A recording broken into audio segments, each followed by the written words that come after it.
Bismillahirrahmanirrahim. Assalamualaikum warahmatullahi wabarakatuh.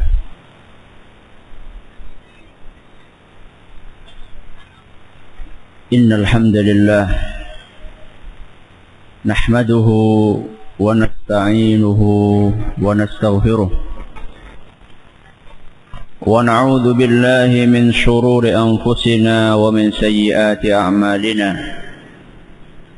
من يهده الله فلا مضل له ومن يضلل فلا هادي له وأشهد أن لا إله إلا الله وحده لا شريك له وأشهد أن محمدا عبده ورسوله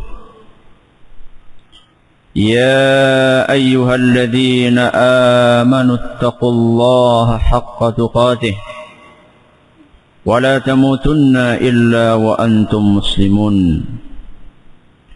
يا أيها الناس اتقوا ربكم الذي خلقكم من نفس واحدة وخلق منها زوجها وبث منهما رجالا كثيرا ونساء واتقوا الله الذي تساءلون به والأرحام إن الله كان عليكم رقيبا يا أيها الذين آمنوا اتقوا الله وقولوا قولا سديدا يصلح لكم أعمالكم ويغفر لكم ذنوبكم ومن يطع الله ورسوله فقد فاز فوزا عظيما أما بعد فإن أصدق الحديث كتاب الله وخير الهدي هدي محمد صلى الله عليه وسلم وشر الأمور محدثاتها وكل محدثة بدعة وكل بدعة ضلالة وكل ضلالة في النار. Kita panjatkan puja dan puji syukur kehadirat Allah Tabaraka wa Ta'ala. Pada malam hari ini kita masih kembali diberi kekuatan, kesehatan, hidayah serta taufik dari Allah Jalla wa'ala, sehingga kita bisa kembali menghadiri pengajian rutin tafsir kita ini.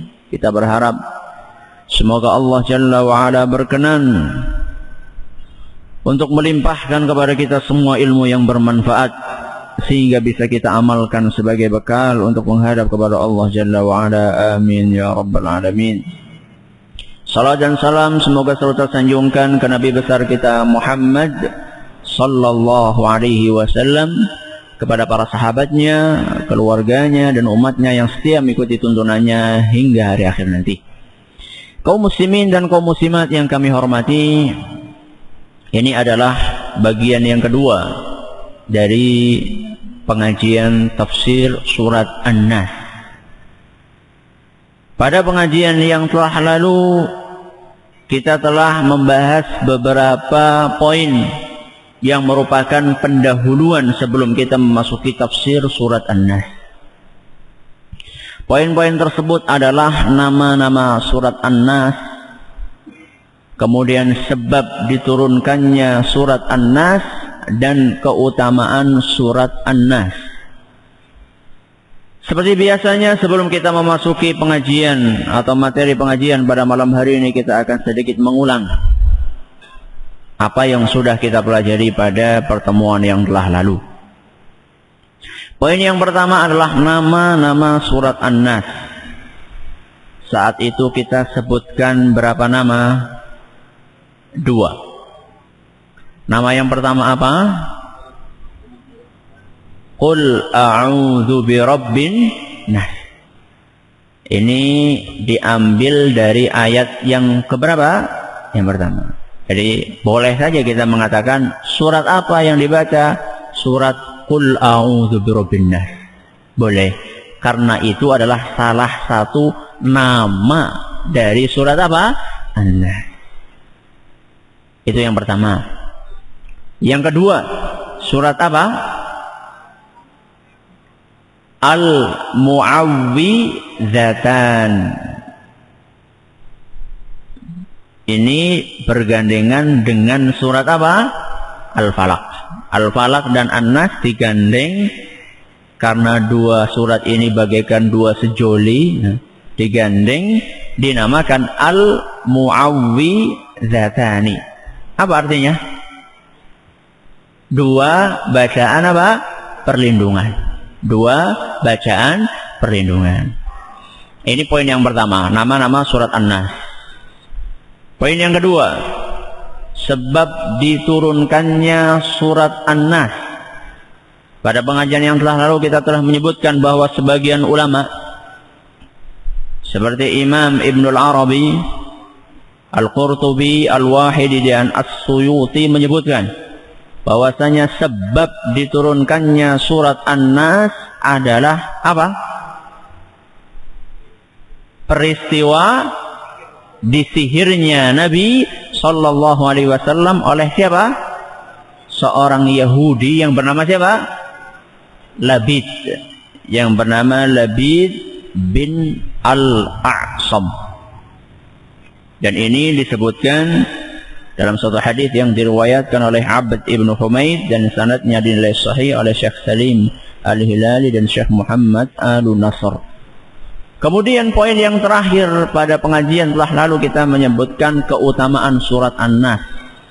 Berapa keutamaan? 3. Yang pertama, sebaik-baik apa? Perlindungan. Bagus. Surat An-Nas merupakan sebaik-baik apa? Perlindungan. Dalilnya sudah kita bawakan hadis riwayat Ahmad dan dinyatakan sahih oleh Syekh Al-Albani. Yang kedua, tidak ada apa? Yang semisal dengannya. Tidak ada yang semisal dengannya. Dalilnya sudah kita bawakan hadis yang diriwayatkan oleh Imam Muslim. Yang ketiga, merupakan apa? Salah satu surat yang paling apa? Utama. Dalilnya adalah hadis riwayat An-Nasa'i dan sanadnya dinilai hasan oleh Syekh Al-Albani rahimahullahu taala. Pada malam hari ini kita akan memasuki pembahasan baru. Apakah pembahasan itu? Pembahasan itu adalah momen-momen pembacaan surat An-Nas. Maksudnya adalah kapan saja sih kita diperintahkan oleh Nabi Sallallahu Alaihi Wasallam dan ditekankan supaya membaca surat apa? An-Nas. Di depan saya temukan di antaranya ada 4. Ada 4 momen. Apa saja 4 momen tersebut? Yang pertama, setiap pagi dan sore. Setiap pagi dan sore. Ini yang biasa diistilahkan dengan zikir pagi dan apa? Dan sore, atau zikir pagi dan petang. Ini adalah merupakan salah satu adab nabawi, salah satu wirid yang diajarkan oleh Rasul Sallallahu Alaihi Wasallam, dan banyak sekali hadisnya dan ayat Al-Quran yang memerintahkan juga. Namun sedikit di antara kaum muslimin yang mempraktekkan. Nah, saya mau tanya nih, di antara yang hadir ini, siapa yang rajin, rutin membaca zikir pagi dan sore? Cung.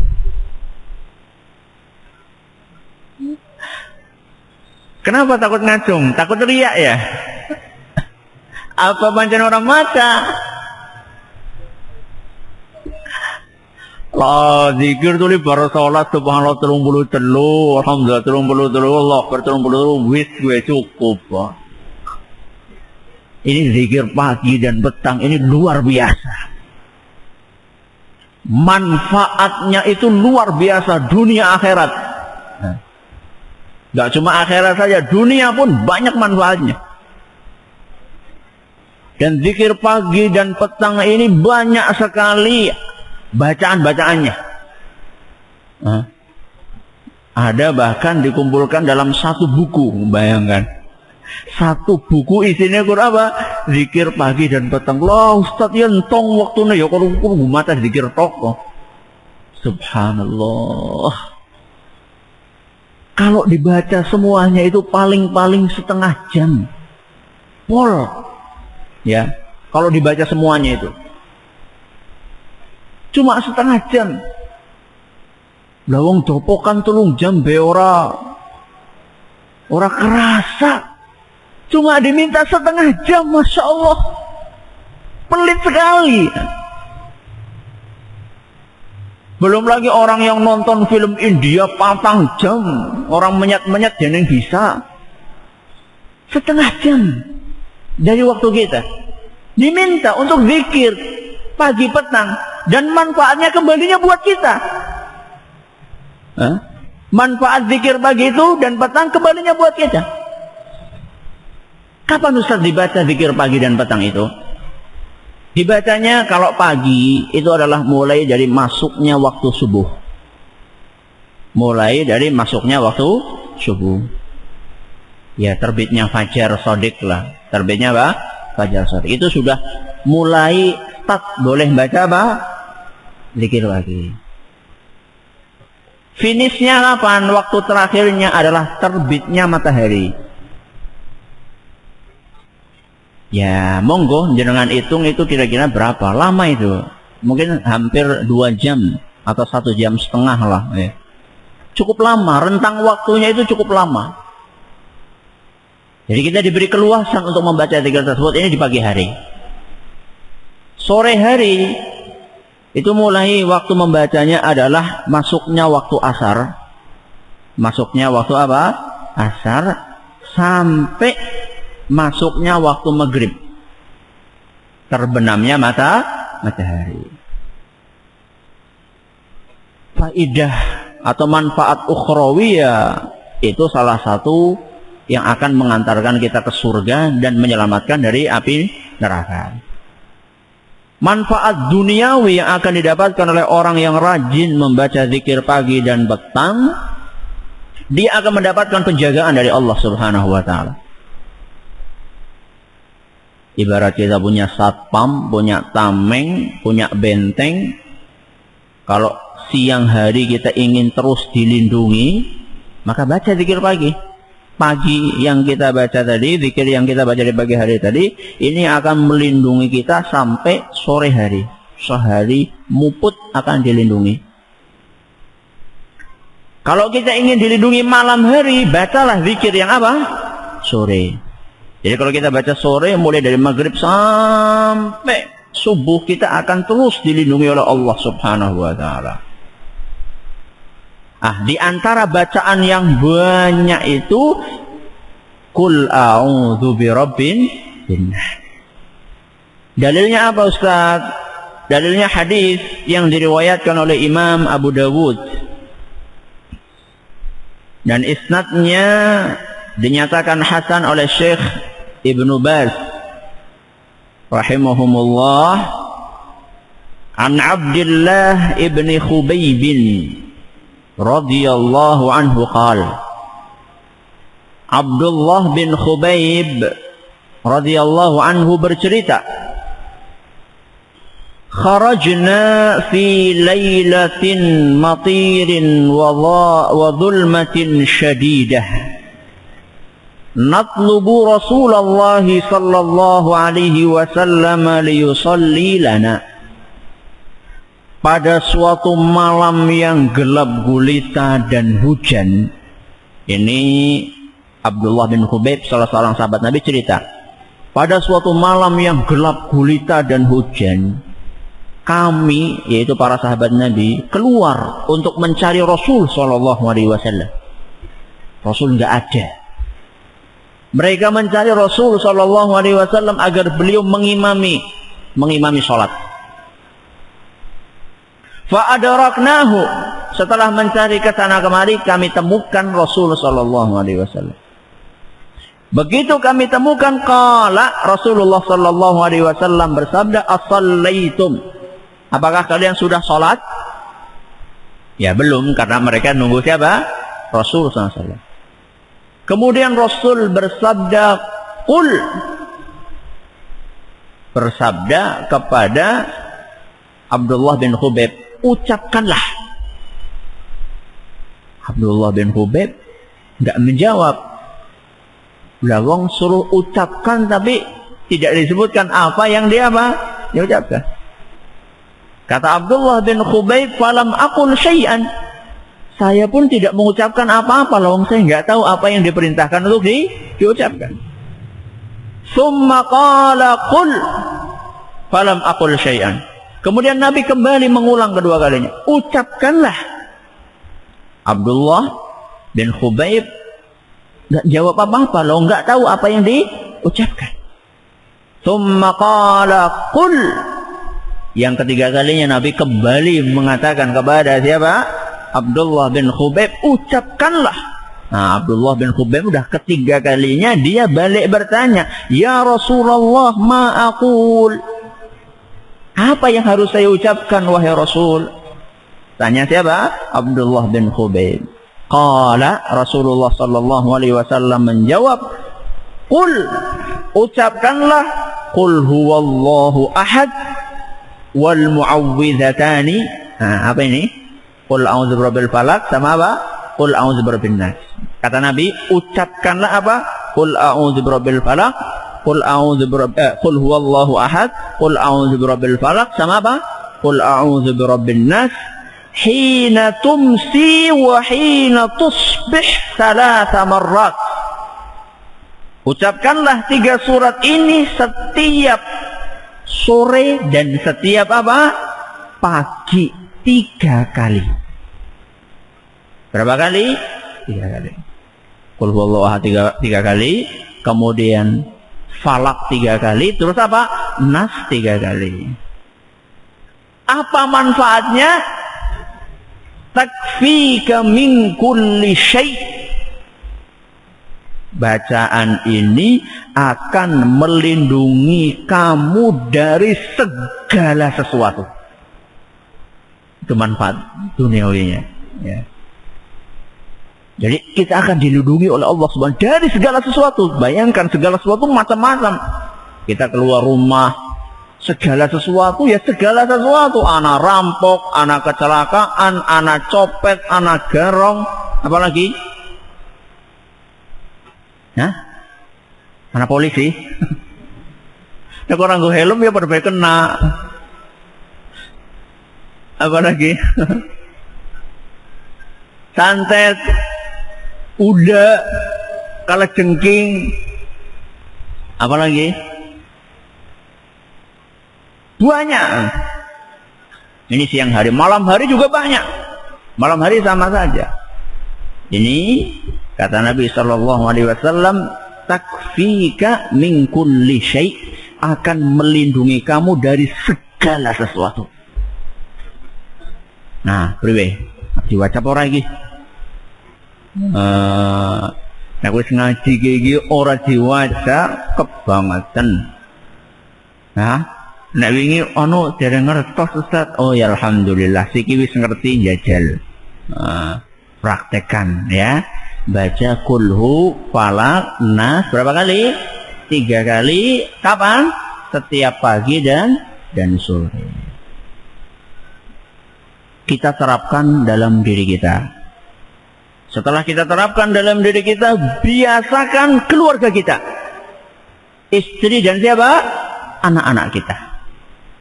Biasakan mereka baca ini. Ini kan lagi rame-ramenya ya. Ada fenomena kesurupan apa? Massal di sekolah-sekolah. Yang kebanyakan korbannya itu adalah ternyata anak-anaknya apa? Kaum muslimin. Caca SMP, SMA, akeh sing kudungan, meronta-ronta, teriak-teriak. Ada kesurupan massal sing diundang Mbah Dukun. Kita kenapa nggak berpikir? Kita tuh selalu mencari pengobatan. Kenapa kita tidak berpikir apa? Pencegahan. Ada kata-kata yang berbunyi al-wiqayatu khairun minal ilaj. Pencegahan itu lebih baik daripada apa? Pengobatan. Kenapa kita tidak berpikir, kenapa ya bocah-bocah siki kok gampang kesurupan? Kenapa kita tidak berpikir seperti itu? Kenapa kita kalau sudah terjadi baru mikir, kepriye solusinya? Iya nak solusinya bener mending, solusinya perginya ke dukun, wah tambah parah lagi. Kenapa kita tidak berpikir, kenapa kok anak-anak sekarang itu banyak kesurupan? Kalau kita baca ini, undian bocah-bocah kayak pada orang maca zikir pagi dan apa? Dan sore. Orang dean maning, pancen orang pada maca. Sing tua orang maca apa maning sing nom-nom. Maka kita biasakan anak kita. Kalau misalnya dia itu sudah bisa untuk diajak membaca, umur 5 tahun, bahkan mungkin 4 tahun sudah bisa, atau mungkin 3 tahun, ada sebagian anak-anak yang sejak umur 3 tahun itu sudah bisa membaca suratan-suratan ini. Ajak anak itu untuk baca sendiri. Itu kadang-kadang saya juga praktekkan dan saya berusaha untuk praktekkan sama anak-anak saya. Kalau pagi-pagi, ayo zikir pagi dulu. Nggak apa-apa dia sambil mainan, sambil mobil-mobilan, nggak masalah. Yang penting dia dilatih dulu untuk apa? Untuk berzikir. Nah, ajak anaknya, ayo baca kulhu, ayo baca falaq, ayo baca nas. Ini kalau misalnya sudah bisa apa? Sudah bisa diajak untuk membaca. Dan ini faedahnya kalau dari kecil sudah dibiasakan, insya Allah gedene itu akan seakan-akan mengalir begitu saja. Karena sudah apa? Terbiasa. Makanya pepatahnya berbunyi apa? Allah bisa karena apa? Karena biasa. Seorang ulama berkata, at-ta'dibu fis sighari kan naqshi 'alal hajari. Mendidik anak di waktu kecil itu seperti mengukir di atas apa? Batu. Atos. Itu menunjukkan tingkat kesulitan. Tingkat kesulitan mendidik anak ketika apa? Kecil.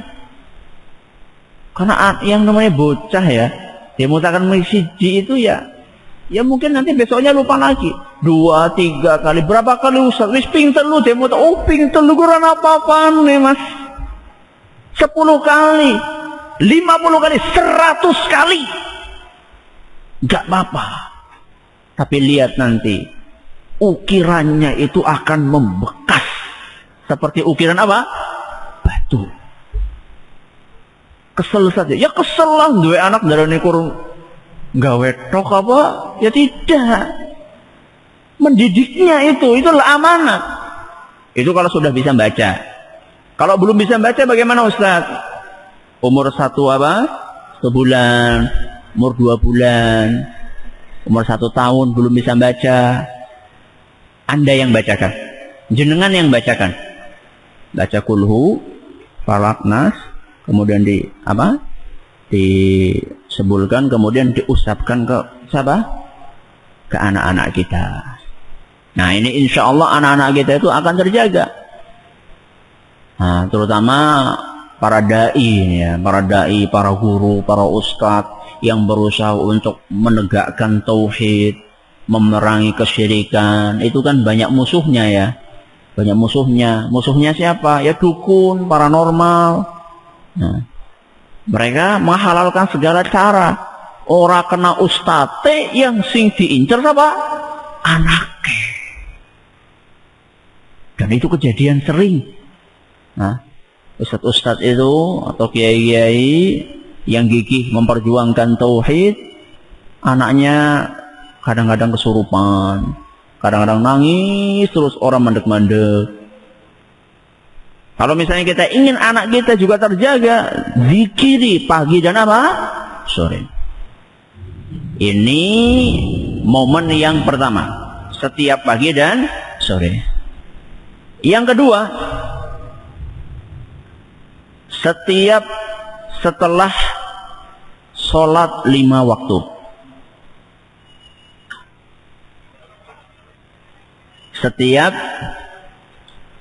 Setelah atau selesai sholat 5 waktu. Tentunya setelah zikir-zikir yang sudah kita ketahui semua, istighfar 3 kali, kemudian Allahumma antas salam, dan seterusnya, kemudian apa? Subhanallah, alhamdulillah, Allahu Akbar 33, ditutup apa? Tahlil, la ilaha illallah wahdahu la syarika lah, lahul mulku wa lahul hamdu wa huwa ala kulli syai'in qadir sekali. Kemudian di antara yang disunnahkan untuk kita baca setelah salat adalah surat An-Nahl. Apa dalilnya? Hadis yang diriwayatkan oleh Imam Abu Dawud dan dinilai sahih oleh Imam Ibnu Khuzaimah radhiyallahu rahimahumullah an Uqbah bin Amir radhiyallahu anhu qala, Uqbah bin Amir radhiyallahu anhu bercerita, amarani Rasulullah sallallahu alaihi wasallam an aqra'a bil mu'awwidhataini dubura kulli salatin. Saya, kata Uqbah, diperintahkan oleh Rasul sallallahu alaihi wasallam untuk membaca al-mu'awwidhatani setiap selesai apa? Salat. Berarti apa tadi? Al-mu'awwidhatani apa? Surat Falaq sama apa? Nah. Di dalam riwayat lain, bil mu'awwidhati, saya diperintahkan untuk membaca al-mu'awwidhat, bukan al-mu'awwidhatani, tapi apa? Al-mu'awwidhat, ketambahan 1. Selain apa? Falaq, Nas, ketambahan 1 apa? Qul huwallahu ahad alias surat Al-Ikhlas. Berarti bacanya apa? Qul hu, kemudian apa? Falaq, kemudian apa? Nah, masing-masing sekali. Masing-masing 1 kali. Kecuali setelah sholat subuh dan sholat apa? Maghrib. Khusus 2 sholat ini, sholat subuh dan sholat maghrib, kita diperintahkan untuk membaca 3 surat tadi masing-masing berapa kali? 3 kali. Ini bedanya. Disebutkan dalam hadis yang sahih, sebagaimana disebutkan oleh Syekh Ibnu Baz rahimahullah ta'ala. Ya, ini momen yang kedua, setiap selesai sholat 5 waktu membaca Kulhu Falaq Nas masing-masing 1 kali, kecuali 2 sholat. Apa tadi? Subuh dan apa? Maghrib. Sesudahnya dibaca berapa kali? 3 kali. Ini momen yang kedua. Momen yang ketiga, sebelum tidur. Sebelum saya lanjutkan ini, mungkin Ustaz, kalau misalnya kita tergesa-gesa, habis sholat tergesa-gesa karena satu dan lain hal, boleh nggak kita zikir sambil jalan, Ustaz? Boleh? Boleh? Yakin? Boleh. Nah, kalau misalnya jenengan tergesa-gesa, jangan ditinggalkan zikirnya, tapi tetap dibaca zikir sambil apa? Sambil jalan, nggak apa-apa. Ya, kalau tergesa-gesa, tapi masa sebenarnya tergesa-gesa, ya, masa sebenarnya tergesa-gesa, ya, memang lebih baiknya ya sambil duduk karena supaya lebih konsentrasi, ya, lebih konsentrasi, lebih menghayati. Tapi kalau misalnya lagi tergesa-gesa, nggak apa-apa, jangan ditinggalkan, tapi apa? Dibaca sambil apa? Sambil jalan. Ya, itu faedah tentang zikir sudah sholat. Kemudian yang ketiga adalah sebelum tidur. Momen yang ketiga adalah sebelum apa? Tidur.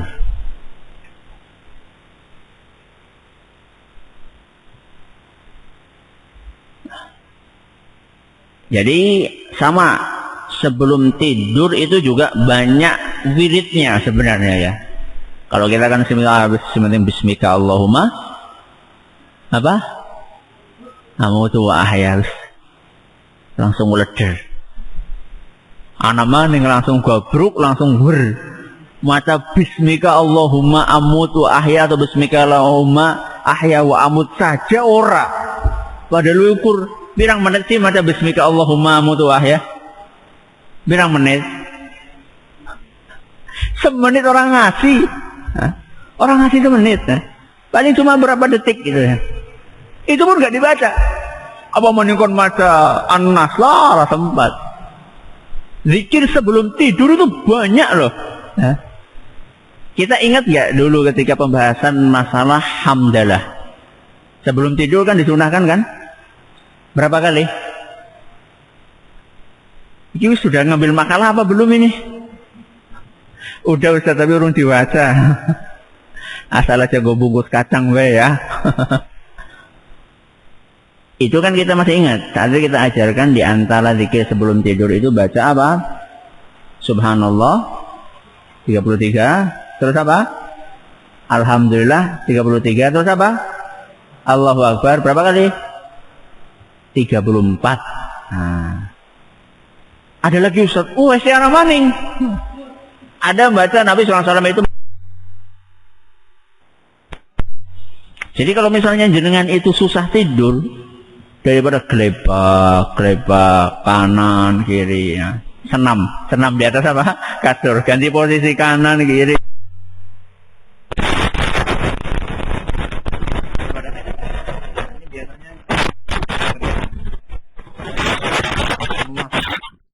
Jelenggi nomor apa ya lo? Nomor kancane ora apa-apa, nek lanang ya ora apa-apa. Nomor apa? Nah, kanca nang PT, kanca di sekolahan. Gara-gara apa? Gara-gara salah satunya juga mengamalkan tuntunan Rasul SAW. Nah, jadi kalau misalnya kita sudah di atas kasur, baca zikir-zikir ini. Dalilnya apa? Hadis riwayat Bukhari dan Muslim. Aisyah radhiyallahu anha bercerita, anna an-nabiy sallallahu alaihi wasallam kana idza awa ila firashihi kulla lailah. Setiap malam jika Rasulullah sallallahu alaihi wasallam beranjak ke peraduannya mau tidur, jama'a kaffaihi thumma nafasa fihima. Beliau itu menggabungkan kedua telapak tangannya, diletakkan di depan apa? Mulut. Kemudian beliau menghembuskan nafas dari mulutnya, diiringi dengan sedikit air ludah. Ya. Bukan cuh ya. Tapi apa? Menghembuskan nafas diiringi dengan apa? Sedikit air ludah. Sedikit. Itu akeh ya. Kemudian setelah kayak gitu digabungkan dua telapak tangan, kemudian dihembuskan nafas disertai sedikit air ludah. Faqara'a fihima. Kemudian beliau membaca di telapak tangan ini, Qul huwallahu ahad, Qul a'udzu birabbil falaq, dan apa? Qul a'udzu birabbin nas. Sudah ya? Baca kayak gini. Sudah dibaca. Kemudian apa yang dikerjakan oleh Rasulullah SAW? Summa yamsahu bihima mastata'a min jasadihi. Kemudian tangan yang tadi sudah dihembusi nafas dengan sedikit ludah dan sudah dibacakan kulhu falak nas oleh Rasul sallallahu alaihi wasallam, digunakan kedua tangan ini untuk mengusap tubuhnya semampu sampainya tangan itu kemana. Jadi yang ketandak, senyandaknya apa? Tangan. Caranya bagaimana? Yabda'u bihima ala ra'sihi wa wajhihi. Yang pertama kali dimulai diusap adalah kepalanya dulu. Ya, kepalanya dulu, kemudian apa? Wajahnya. Kepala dulu, kemudian apa? Wajah. Setelah itu apa?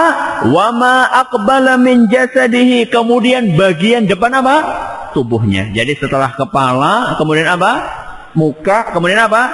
Bagian depan apa? Tubuh. Terus kemana?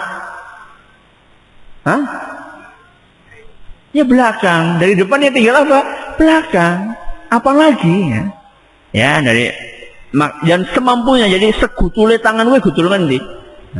Jadi ya semampunya orang kudu kiana sing urung kena gen jajal. Sing penting semampune segutule. Nah, makanya kata hadisnya Pak, mastata'a min jasadi, segutule tangan, sekenane tangan. Tapi mulainya dari mana? Dari depan dulu. Dari mana? Dari depan dulu. Wis rampung urung. Yaf'alu dzalika thalatha marrat. Beliau melakukan itu 3 kali. Satrepiyek temen jeneng turu be. Manfaatnya mulane aku wong pada ngelindur. Banyak orang yang kayak ketindihan. Itu gara-gara nggak mengamalkan tuntunan Rasul. Banyak orang yang mimpi buruk. Ini gara-gara nggak mengamalkan. Lagi turu kecokot uda. Ini sebabnya di sini ini. Ya. Jadi susah sebentar, tapi nikmatnya panjang. Tidurnya nyenyak, nggak diganggu setan, nggak diganggu binatang yang berbisa, tenang, dapat pahala. Kurang apa oleh pahala, dilindungi. Wah, makanya sayang kalau misalnya nggak apa, nggak dipraktekkan. Saya ulangi lagi, bagaimana caranya tadi? Sebelum tidur, Rasul SAW apa? Memadukan 2 tangan, kemudian dihembus. Setelah itu membaca kulhu, falak, nas 1 kali saja, 1 kali ya. Kemudian setelah itu diusap ke seluruh tubuhnya semampunya, mulai dari bagian depan dulu, kemudian apa? Belakang. Selesai, baca lagi dari pertama. Ini yang kedua. Selesai, baca lagi yang keberapa? Yang ketiga. Dah. Dan ini selalu dijaga oleh Rasul SAW. Makanya disebutkan, kana idza awa ila firashihi kulla lailah. Setiap malam kalau Rasul akan tidur. Ini menunjukkan bahwasanya Rasul itu menjaga zikir ini. Enggak kayak kita praktek sedina, pray seminggu. Praynya jawab banget. Nah, setiap malam Rasul seperti itu. Bahkan dalam riwayat lain di dalam Sahih Bukhari, kata Aisyah radhiyallahu anha, falamma ishtaka sallallahu alaihi wasallam kana ya'muru an af'ala dzalika bihi. Saat Rasulullah sallallahu alaihi wasallam sakit, beliau menyuruh aku, yaitu menyuruh Aisyah radhiyallahu anha untuk membacakan wirid tersebut atas beliau. Jadi ketika Rasul sakit, dan beliau mungkin nggak mampu untuk melakukan itu, dia minta kepada Aisyah, tolong Aisyah kamu yang baca, nanti kamu yang apa? Yang usap. Sedemikian perhatiannya Rasul Shallallahu Alaihi Wasallam tentang wirid yang satu ini, zikir yang satu ini. Dan ini menunjukkan kepada kita, wahai kaum muslimin dan kaum muslimat yang kami hormati, sebenarnya masih banyak tuntunan Rasul SAW yang belum kita ketahui. Anehnya, kok kita sudah menyibukkan dengan amalan-amalan sing orang genah tuntunannya. Sing ana tuntunannya be urung dilakoni kok golet-golet sing orang ana tuntunannya. Baca ini sekian ribu kali, di dalilnya. Nah, mana dalilnya? Baca sekian ribu kali sebelum tidur. Mending mana coba? Yang tadi apa yang ini? Yang ini jelas jauh lebih mending. Karena apa? Lebih ringan dan ada tuntunannya dari Nabi Shallallahu Alaihi Wasallam. Kembali lagi, setelah kita praktekkan, anak-anak kita dibiasakan. Jadi anak-anak sudah mau tidur nih, ayo baca doa dulu. Diajak dulu. Sekali, 2 kali terus dibiasakan. Dan ini masalahnya butuh pembiasaan. Butuh apa? Pembiasaan. Ya usahakanlah ya, usahakan. Dan sekali lagi Allah bisa karena apa? Karena biasa. Yang keempat kita undur pada pengajian yang akan datang karena waktunya terbatas. Tapi saya tutup dengan sebuah faedah. Tadi kan diusap kemana? Seluruh tubuh. Ya. Mengusap setelah zikir ke seluruh tubuh. Kata Syekh Abdul Razak Al-Badr, adanya itu adalah sebelum tidur saja. Zikir kemudian dia apa? Diusap. Jadi bukan setiap zikir. Bukan setiap apa? Zikir. Momen yang diperintahkan salah satunya adalah apa? Sebelum tidur. Setelah baca itu kemudian diusap. Jadi ada kemudian dikiaskan, dianalogikan dari setiap zikir. Setiap sholat, setelah sholat misalnya. Kan ada kan? Kita kadang-kadang memperhatikan ada sebagian orang setelah sholat, setelah selesai baca zikir, dia apa? Menghembuskan ke tangannya, kemudian dia apa? Diusap seluruh bagian tubuhnya. Ini nggak ada dalilnya. Ini nggak ada dalilnya. Maka kita harus hati-hati pula. Ini yang ada dalilnya adalah apa? Adalah ketika sebelum tidur. Ada pertanyaan? Silahkan. Bagaimana caranya kita? Apakah boleh kita itu mengamalkan suatu amalan yang nggak ada tuntunannya untuk menarik simpati masyarakat?